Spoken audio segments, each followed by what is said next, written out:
with the police at all? Well, the thing we have, and I'm glad you asked that question, the thing we do at Miles College, we have chaplain service, and that's one of the things we call it building of men, that we try to build our young men into being productive and successful young men. And the way we go by doing that is to love each other, love thy brother, love your neighbor. And just Jesus, he's love. You know, that's why I tell the guys he's love. And you have to carry yourself. The motto at Miles College is the football program. We tell our kids, don't do anything to embarrass yourself.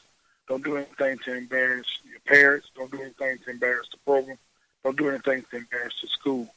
And we ask our young man is a lot of times you can get yourself out of situations if you just listen and not say anything besides just running off and not saying that anything, because I'm not saying those guys, you know, deserve what happened. I'm just talking for my kids. A lot of times, you know, your parents used to tell you when grown-ups are talking, just be quiet and just let everything calm down, cool down, and de-escalate. And do not, you know, where it blows up, because you just got to calm, because the Bible says, you know, you don't bring wrath with wrath. You know, you bring it with calmness, and you have to be calm and cool and collective. And, you know, calm, cool, collective heads will prevail. Then will be that I go head to head with fury, and we just, you know, self-destruct. And that's why I tell our kids, when people are talking, you know, you may not be wrong, just be quiet, you know, and just let the situation, you know, calm down. And we just go over there every day, you know. Sometimes you have to be the bigger person, you know, and just like with the cops, you know, whatever they say, do it, you know. And, you know, and it's crazy the way the world is, you know, and it's just like people don't love each other. And that's one of the things that God so loved the world. Love. You got to love your brother. You got to love your neighbor. You got to love the guys that I come in contact with on each and everyday basis. I got to love Coach Freeman. I'm going up against him. I got to love Morehouse because I'm playing those guys. But I love those guys. We're going to compete Saturday, but I love those guys on an everyday basis. And I pray for our young men. I pray every day because it says to pray. I pray every day for our guys. And, you know, and it's tough. It's a tough world. But I try to tell guys, regardless of where you come from your home life, or single-parent home, or one-parent home, or, you know, father in prison, mother in prison, mom dead and gone, dad dead and gone, you know, that's not going to be an excuse to be successful. You know, we're going to rise above the circumstance. We're going to rise above the cause. But the biggest thing is to love each other, to love your fellow men. That's what I'm saying that. Absolutely. Absolutely. He is Reginald Ruffin, head football coach of the reigning SIAC football champion Miles College Golden Bears. They are in action this weekend, 1 o'clock kickoff, BT Harvey Stadium versus Morehouse College. Coach Ruffin, good luck this weekend. Thank you so much for joining us, and we look forward to talking to you in the next couple weeks. Appreciate you, Ryan. Thanks so much. All right, thanks, man. All right, great stuff right there from Coach Ruffin. Always good to talk to my man. Miles College, man, it is unbelievable the way that Miles has been able to corner the SIAC, not just Miles College, but also Tuskegee and Albany State. Those three teams have pretty much been running the SIAC the past few years, and expect big things out of Miles College this year as well. I expect big things out of Morehouse College, too, because my guy Rich Freeman is coming up next. Yeah, right here on the HBCU Report. We are being heard via Spreaker.com, Google Play, and iTunes. And we're powered by SportsNewsAndBrews.com. Rob Calloway will be right back after these words. This is the HBCU Report. It's the HBCU Report with Rob Calloway.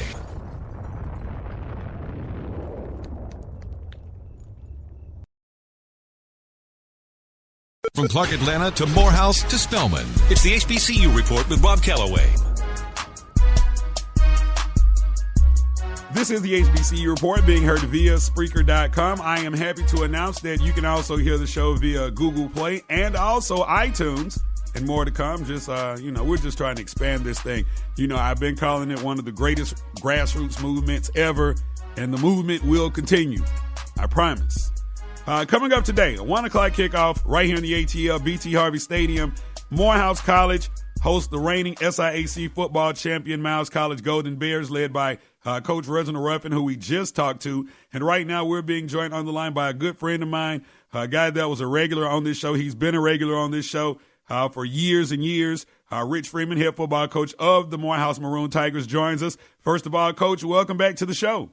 Happy to be back. Thank you for having me. Not a problem, man. So you guys opened the season with back-to-back wins versus Edward Waters, followed by Kentucky State, before falling to CIAA opponent Elizabeth City State 35-30 last weekend. Through 3 games early in the season, how would you grade your team right now? Well, I think it's kind of impossible for us to give a grade only because we've not seen our full team play together.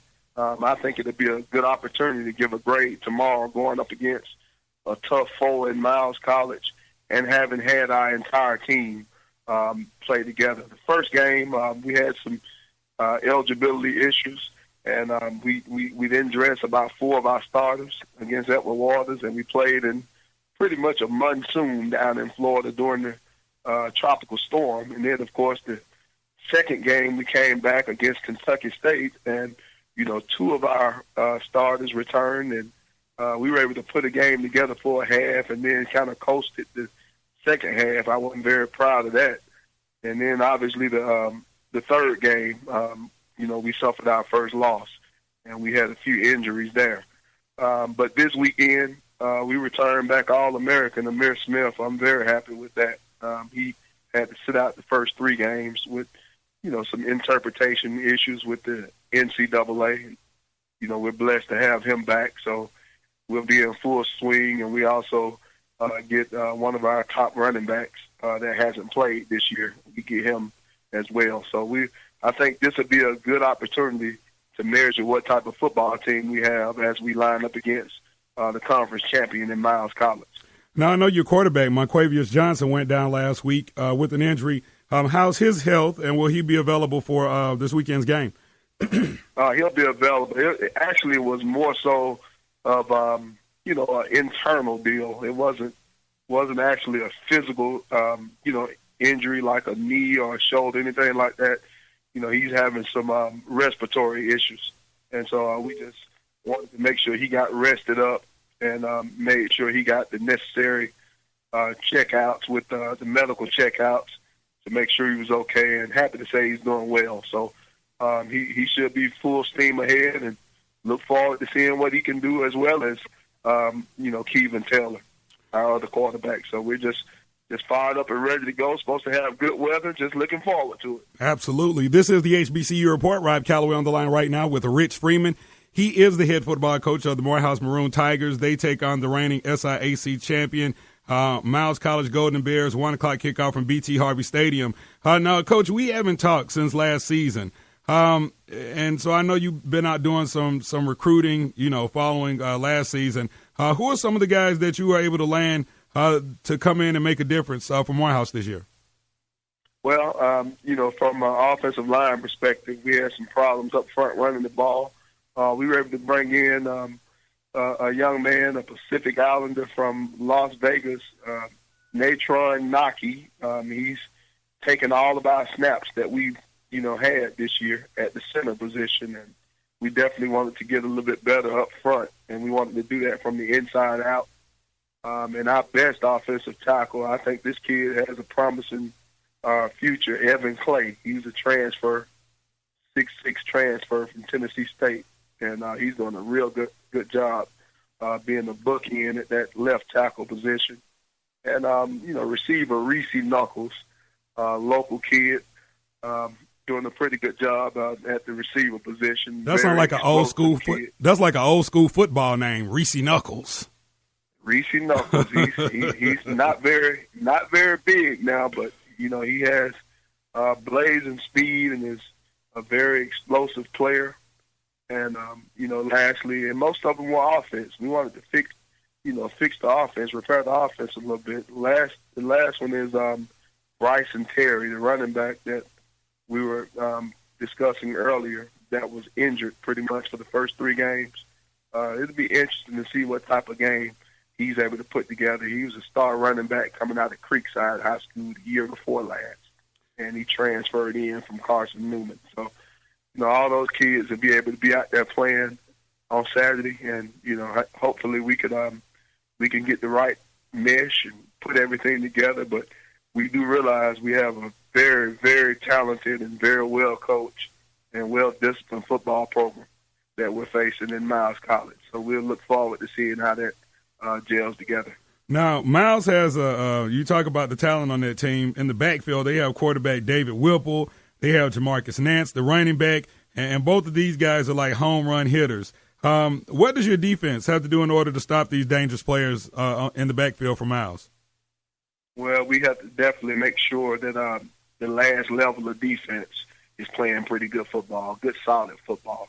It's going to be an opportunity for them to make some throws and make some runs past the front seven. We just, as you mentioned earlier, we just can't allow for that home run. And I think if we can live to see the next down following, a bust up front, I think we'll be in good shape. The only problem with that is most of our youth happens in the core of our secondary, and that's at the safety position. We have two 4-year starters at the corners in Austin Benton and Emmanuel Parks, two guys that were preseason recognized in our conference. And, it's just that our safeties, we brought in 2 new safeties. And, we lost the safety from last year, in Gary Alkert. So, the bulk of our miscues have come from those 2 positions because we have a true freshman playing on one side, and then we have a transfer playing on the other side. But I think they're getting better as the weeks progress. And, they've made some plays as well. So we'll see what happens in terms of slowing those 2 young men down. Wrapping up with Rich Freeman. He is the head football coach of the Morehouse Maroon Tigers. They are in action versus the reigning SIAC football champion, Miles College Golden Bears. 1 o'clock kickoff from BT Harvey Stadium. Now, Coach, we've had some extensive conversations because, you've been a regular part of the show back when we were on CBS Radio, and so we've had time to really talk about some things. But I asked Coach Ruffin this question, and I want to ask you about it, too, as we close out. As of 2 days ago, there have been 214 African-American males killed by the police in 2016. And for you guys being head football coaches, you got guys that are from out of town, you got some guys that are from in town, some guys have dads, some don't. But you're pretty much like the dad of 50, 60-plus student athletes right there on the campus of Morehouse College.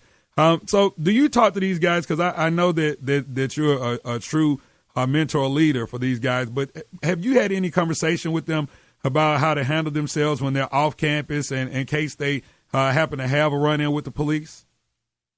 Absolutely. I think you got to do a little bit more, and this is not an issue that just started now, but we have to do a little bit more as coaches, as teachers, than just what our profession calls for.